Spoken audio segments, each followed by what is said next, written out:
ওয়াকফ অশান্তিতে উদ্বিগ্ন supreme court এবং আজ ফের সুপ্রিম কোর্টে ওয়াকফ মামলার শুনানি রয়েছে।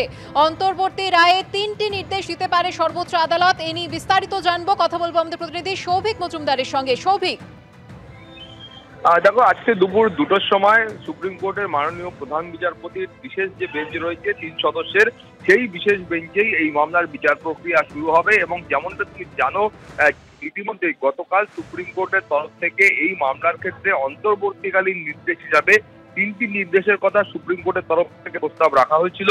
এবং সেই প্রস্তাবে খুব স্পষ্ট করে বলা হয়েছিল যে ওয়াকফ সম্পত্তিগুলো ইতিমধ্যে সুপ্রিম কোর্টের তরফ থেকে বা অন্যান্য যে কোনো আদালতের তরফ থেকে ওয়াকফ সম্পত্তি বলে চিহ্নিত হয়েছে, সেই সম্পত্তিগুলোর ক্ষেত্রে কোনো রকম পদক্ষেপ নতুন এই আইন বলে বা বিলের বলে করা চলবে না।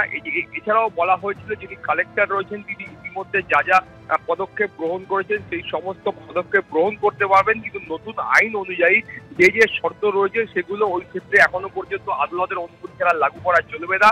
এবং এছাড়াও সুপ্রিম কোর্টের তরফ থেকে আরো একটা বিষয় স্পষ্ট করে দেওয়া হয়েছিল যে এই যে কমিটিগুলো রয়েছে বা যে কাউন্সিলগুলো রয়েছে সেই কাউন্সিলে যারা এক্স অফিসিও মেম্বার রয়েছে তারা অমুসলিম হতে পারে, কিন্তু অন্যান্য যারা মেম্বার থাকবেন তাদেরকে মুসলিম হতেই হবে।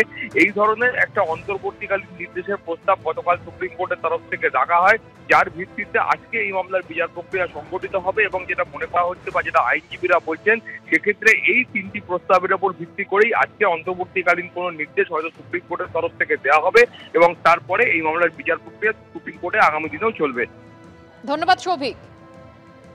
অশান্ত মুর্শিদাবাদ, ডিজিপিকে সংসদে তলবের দাবি তুললেন বিজেপি সাংসদ সৌমিত্র খা।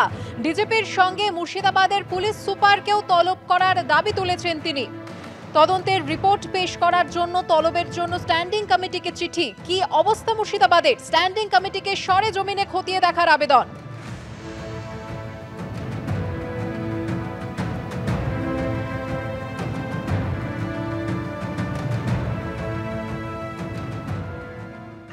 होम स्टैंडिंग कमेटी का चेयरमैन मिस्टर राधामोहन अग्रवाल जी को मैंने लेटर दिया हूं, जहां पश्चिम बंगाल आइए, आपका नेतृत्व में हम लोग सब मुर्शिदाबाद जाना पड़ेगा और पश्चिम बंगाल का police DGP and Murshidabad SP को आप लोकसभा में बुलाइए।